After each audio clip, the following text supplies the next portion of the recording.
lipid bilayer. It's actually a double membrane, and we'll come back to that, why that's interesting and important. And eukaryotic cells have membrane-bound organelles. So this is showing you some examples here. The mitochondrion. We can see that there are lysosomes. These are vesicles inside of the cell. And then there's this whole very interesting, complex-looking structure here that corresponds to the endoplasmic reticulum and the Golgi apparatus. And those are membrane-bound structures that are important for the folding of proteins and the chemical reactions that go on with proteins and helping proteins get to the correct location in the cell, whether it's inside the cell or outside the cell. All right, and so as I said, these cells are generally a lot bigger than prokaryotic cells, so they're actually easier in some ways to study, certainly by microscopy, because it's just a bigger target, right? It's just easier to see, but it's also then harder to see the details of the things like the mitochondria unless we have a very high-powered microscope. Okay, so let's take a quick break. I want to do a quick eye clicker question, so get your eye clickers out. And I'm going to give you about 30 seconds in about 5 seconds, okay? So 4, 3, 2, 1, I'm going to start the timer now, and go ahead and discuss and vote your conscience.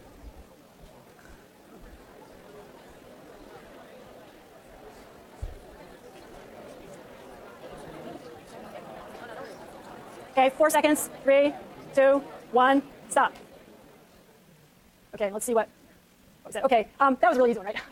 Okay, so virtually everybody got that one right. So the answer was B, the plasma membrane, right? What's another component of basically all cells? DNA, but what's something else? Ribosomes, I heard that, good, excellent, ribosomes. They all have to make proteins. Okay, so that was a really easy one. Okay, so now let's talk in a little more detail about some of the parts of the eukaryotic cell. So we said that the cell has a nucleus, and the nucleus contains most of the cell's genes, and it's usually the most conspicuous organelle. So it says most, not all. So where else can we find DNA or genes inside of a eukaryotic cell? Anybody know? Not the ribosome. Mitochondria, exactly. Okay, mitochondria or chloroplasts, right? So they actually have their own DNA. They actually have their own ribosomes too, it turns out. And they actually make some of their own proteins, not all. They're not free living. They can't actually survive outside of the cell itself, but they can do a fair amount. They can make a lot of their own proteins. They have their own DNA. Okay, so the nuclear envelope encloses the nucleus, so it separates it from the cytoplasm. And as we said, this is a double membrane. Okay, so each membrane consists of a lipid bilayer. And then to allow things to get in and out of the nucleus, there's lots of pores. So there's something called the nuclear pore that is embedded in the nuclear membrane. There's many copies of these, of course, not just one. And these pores actually have to be really big because it turns out that ribosomes, which are also pretty big, are assembled inside of the nucleus in a location called the nucleolus, right? Sort of a localized region within the nucleus. And ribosomes get assembled there, and then they have to be shipped out to the cytoplasm where protein synthesis actually occurs in a eukaryotic cell. The bacteria don't have to worry about this, right? And so those pores actually have to be big because they have to allow the two subunits of the ribosome get out. Okay, and what else? Okay, the shape of the nucleus, this is maintained by something called the nuclear lamina, which is kind of a network of proteins that are sort of fibrous proteins that provide shape to the nucleus. So it's not just sort of a wiggly bag of goo. It actually has some real architecture and structure to it by these proteins that hold it in place. So this shows close-up some really cool micrographs. This is a sort of freeze fracture type micrograph where we actually peel, the sample is treated in such a way that we can peel away one of the lipid bilayers that surrounds the nucleus and see that there's a second one underneath. So this is one of the ways that people figured out that the nucleus has a double membrane is by doing this kind of microscopy. So you can see that there, and then you can also actually see these individual structures that turn out to correspond to nuclear pores. And at much higher resolution, you can actually see that these nuclear pore complexes have a very regular kind of structure to them, so that it sort of looks like sort of a ring-like shape that creates a really physical hole in the membrane. It's not open all the time, right? It doesn't allow things to sort of move freely in and out, but it's there as a way for molecules to get across when they need to in a regulated sort of way. And this is just a sort of a cartoon showing that. This is another transmission EM that shows what the nuclear lamina looks like. So you can see there's this really cool kind of network of these fibrous proteins that provide a lot of structure to the nucleus, so it doesn't just collapse on itself. Okay, and what about ribosomes? So these are made up of ribosomal RNA. So they're sort of roughly 2/3 comprised of RNA and about 1/3 protein. So they're RNA protein machines, really, in the cell. And there's been a lot of really interesting, fun research done on ribosomes over the last few years. A lot of it done right here at UC Berkeley. Jamie Cate's laboratory in chemistry and MCB has been really at the forefront of this field, looking at the crystal structures of the ribosome, trying to understand how it actually works. And maybe I won't have time to do it today, but I'm hoping in a later lecture I can show you a couple of movies about the ribosome and how it works, because it's a really interesting machine that just sort of reads along a messenger RNA and is able to read the genetic code and add amino acids to a growing polypeptide chain in the correct sequence so that we get the proteins that are needed by the cell. All right, and so where does this happen? Well, as we said, so in eukaryotic cells, this is going on in the cytoplasm and not in the nucleus. In a bacterial or archaeal cell where there's no nucleus, it's just going on inside of the cytosol, right? But it's not, again, it looks like it's not going on just willy-nilly. There actually are localized sites where protein synthesis is occurring.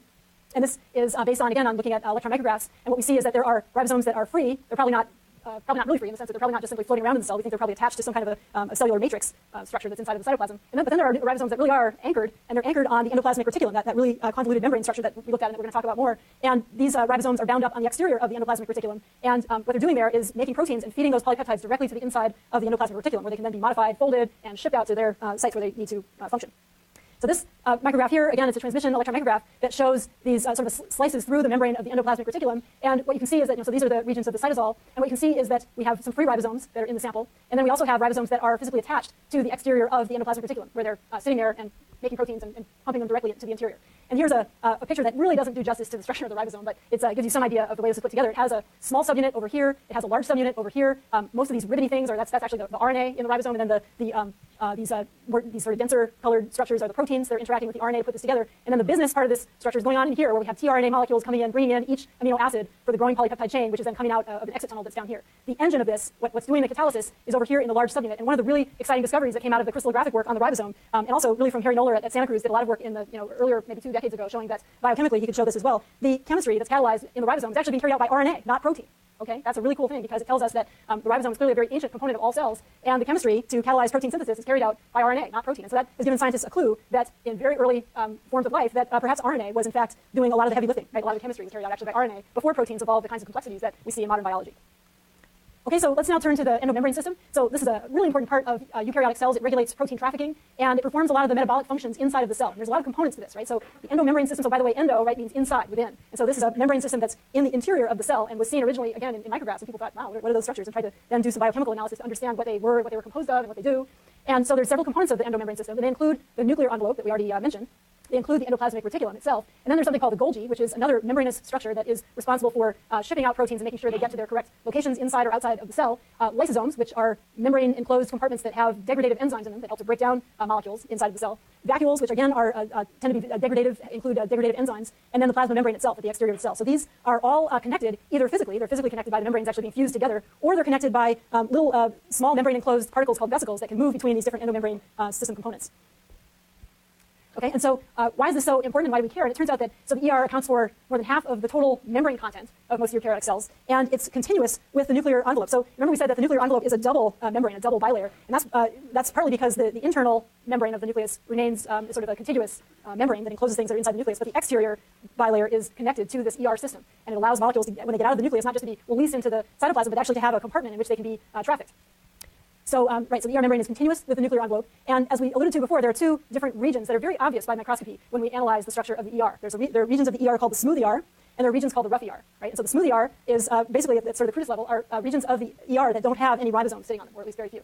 Whereas the rough ER are regions of the ER that have ribosomes physically attached, where proteins are actually being made and introduced into the ER. Okay, so that's the difference between smooth and rough ER.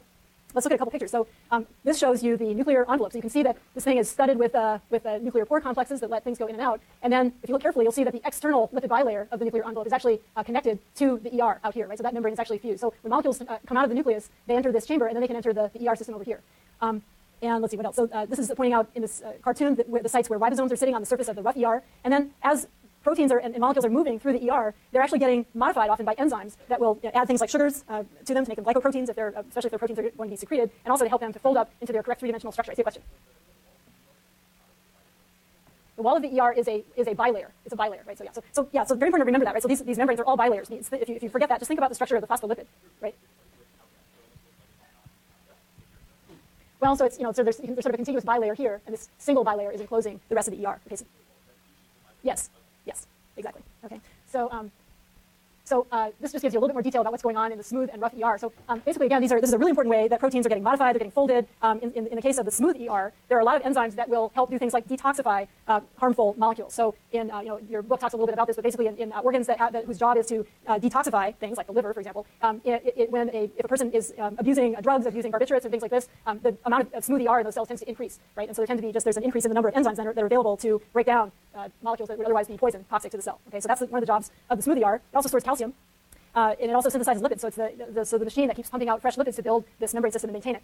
The rough ER has bound ribosomes, as we said, so these ribosomes are, we think, specifically making proteins that are going to be either embedded in the ER membrane, or they're going to be embedded ultimately in the plasma membrane of the cell, or they're going to be actually secreted from the cell. Okay, and so they tend to be proteins that would tend to have more hydrophobic character to them, potentially, because they get embedded in membranes. And a lot of these get modified with sugars to create glycoproteins.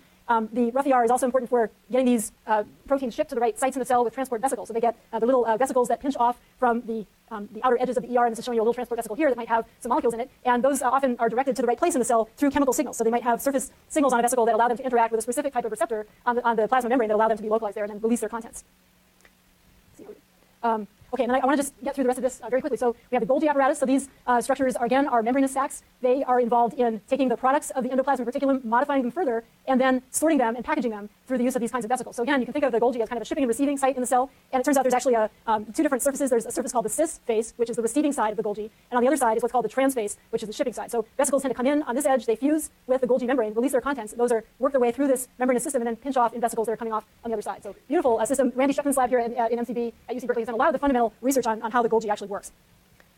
And then, okay, so I want to get through the rest of this. So lysosomes are digestive compartments in the cell. So these micrographs here show you lysosomes that have two damaged organelles inside. Here's a piece of a mitochondrion and a piece of what's called a peroxisome, which is another degradative type of enclosed organelle in the cell. And so the job of lysosomes is to take these and break them down using degradative enzymes. So it's one of the ways that the cell, really an important way, the cell is able to recycle macromolecules and even bigger things like these organelles and reuse the contents, right? Reuse those molecules to make other kinds of molecules that the cell might need. And this process of recycling the cell's own organelles and molecules is a process called autophagy. And you'll see that elsewhere in the book when they talk about how cells actually are able to recycle their contents. Okay, and then finally, I just want to briefly mention mitochondria and chloroplasts. We'll talk a lot more about these, but these are basically the organelles in the cell that are responsible for generating energy. So the sites where ATP is produced. In chloroplasts, these are in plants, and these are the sites where photosynthesis is occurring. And finally, peroxisomes are these oxidative organelles that can help to break down molecules during the process of autophagy. So have a look at those last couple slides that show you the structures of these organelles, and on Wednesday, we'll continue talking about what's going on inside the cell.